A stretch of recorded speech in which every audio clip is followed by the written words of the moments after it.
How's it going, everyone? It's your boy Dak908, aka the Dig Dug himself, and ladies and gents, we're looking at some Kulu-Ya-Ku today.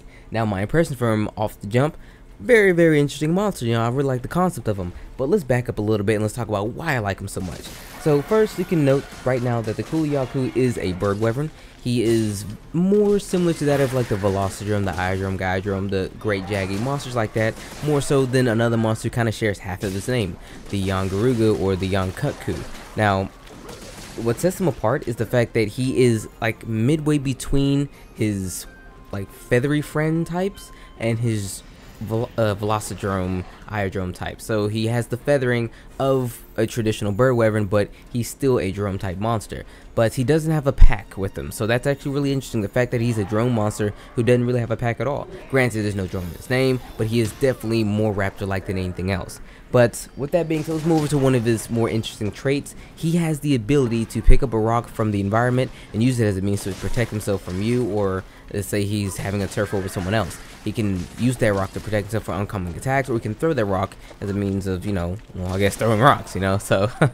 But outside of throwing rocks, he does have a couple of interesting attacks that make him more relatable to the other drones. Now, he does jump you, much like how the other drones would jump you, and he has a punching attack very similar to that of the Great Macau from the Generation and Crosshairs, etc.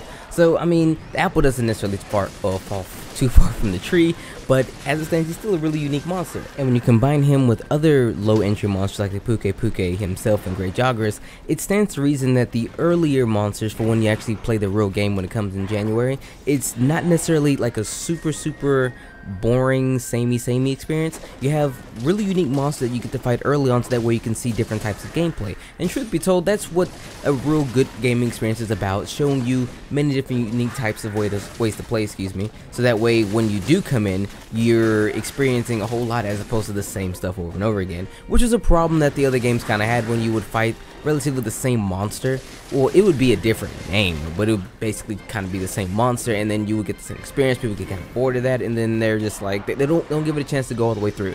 So with Monster Hunter World, I kind of like the fact that they're trying to diversify all the types of monsters you get to fight early on, and maybe diversify again once you get to the mid and then the end game as well. Granted, we all know that eventually all things gravitate towards the meta, where you're eventually only going to be fighting Elder Dragons and very strong, I guess, flagship type monsters and whatnot. But as it stands, I give it up to Capcom. They did a really good job with the Kulu-Ya-Ku, because he has a really cool name for one, very cool aesthetic design on top of that, and he's a unique take on the drones, because the drones were very boring indeed.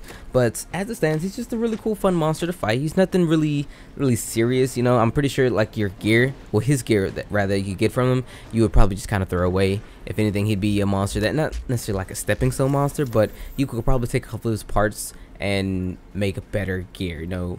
Well, I guess a stepping stone kind of monster. I wouldn't recommend making any gear from him, like armor and things like that. But I mean, hey, if you really need that piece of gear or that piece of armor just to make you go by, then by all means go for it. Because I know personally, because I am the person I am, I'm totally going to be making all the armor from all the new monsters.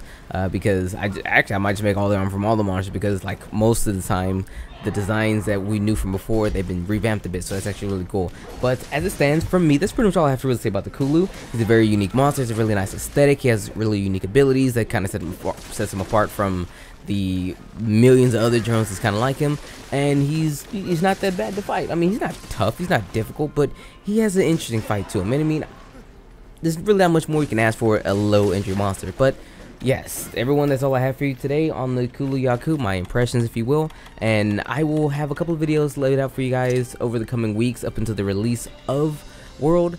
I will kind of get them to you out. It's not necessarily like sparingly. I will get them to you as often as you guys feel as if you should get these videos, because I mean, eventually we're just gonna go back to Gen or anything like, or something similar, maybe Double Cross or whatever, until the game fully comes up. Because I don't want to just have you guys stressed out on gameplay that's kind of old, because I mean, hey, it is the beta, it's the second beta, we all know what the beta looks like and the monsters and everything, so I don't want to kind of give you guys beta gameplay January 20th, you know what I mean? That's kind of weird, because the main game is coming out and you've seen it all by then. But that's all from me, everyone. It's been your boy Dak908, aka the Dig Dug himself. Hopefully you guys enjoyed the video, and if you did, yo, let me know what you liked, let me know what you didn't like in the comment section, so that way I can get a kind of consensus to know the direction in which I could take these videos, so that way you guys get the best videos of all time. Regardless, your boy, it's been Desire Center, and your favorite shall be. Take care. Peace.